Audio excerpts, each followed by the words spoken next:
Hey guys, welcome back. My name is Carl, and today we are on this YouTube video. We're gonna look at what is shared hosting and how you can benefit from it, and what are the advantages, and a really comprised and concise review of what is Bluehost and how you can use shared hosting and what is shared hosting basically. I'll be explaining this in this video. Okay, so let's just dive into it, and let's roll the intro first.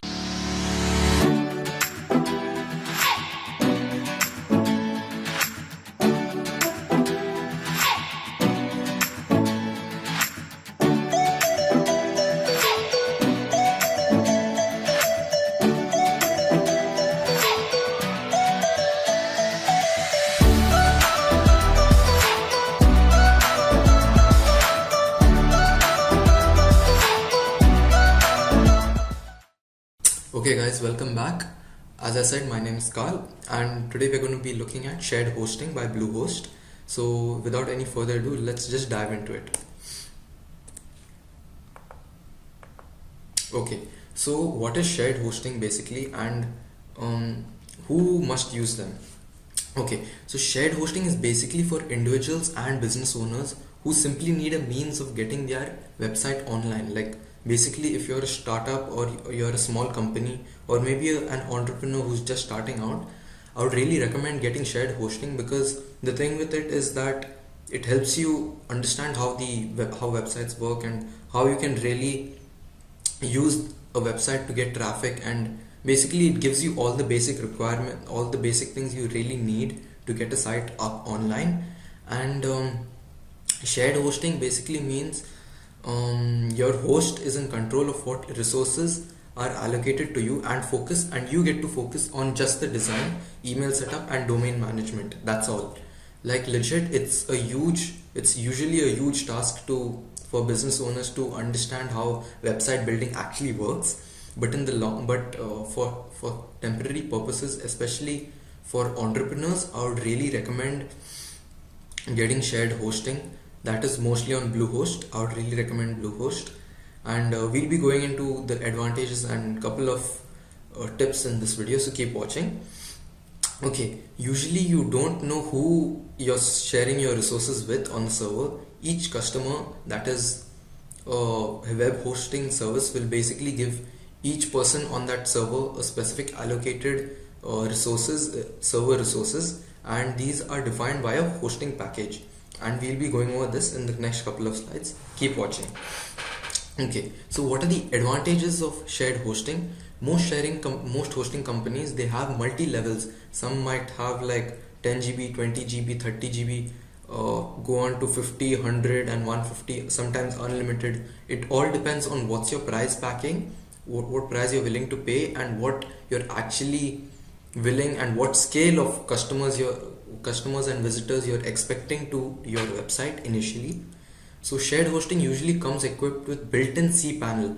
Like it's basically a panel that will help you that will guide you through your entire website, and will help you set up basic things like domain management, email setups, subdomains, emails for setups for maybe your juniors, or if you're the admin, you want to set up an email like admin@yourwebsite.com or anything like that. Also, not to mention, it helps for setting up various employees emails, like maybe customer support@yourwebsite.com, etc. No technical maintenance needs to be done on your end and of the server, as this is usually included as the part of your hosting package.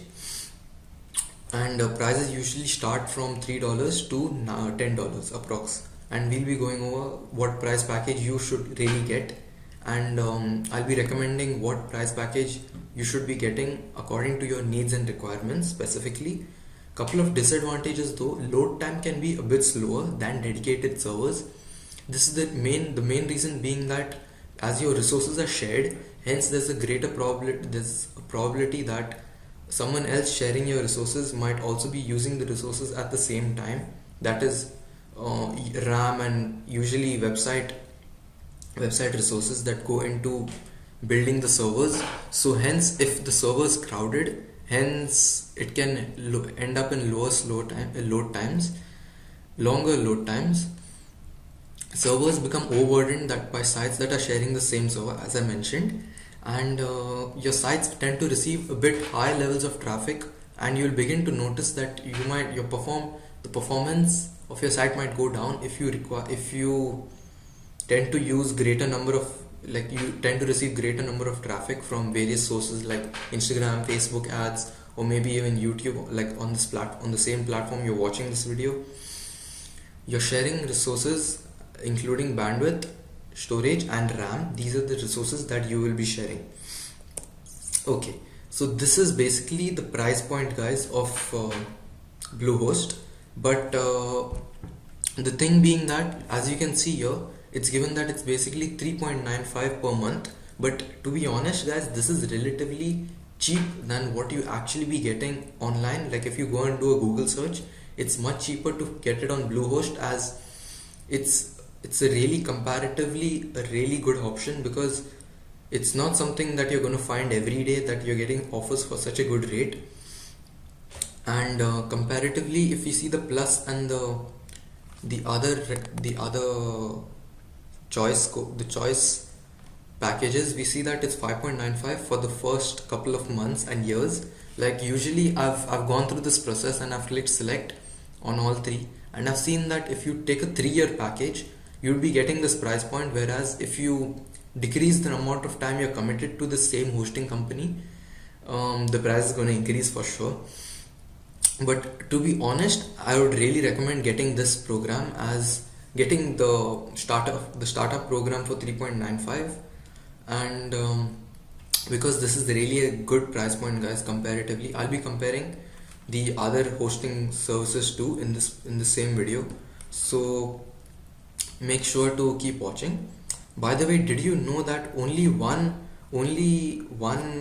good Bluehost is recommended by WordPress? Like let's look at this. This is a WordPress website. This is wordpress.org, and when we go to the hosting tab, we see that Bluehost, DreamHost, and SiteGround, these are 3 websites that are recommended officially by WordPress, and WordPress is that platform onto which you basically install WordPress on your server.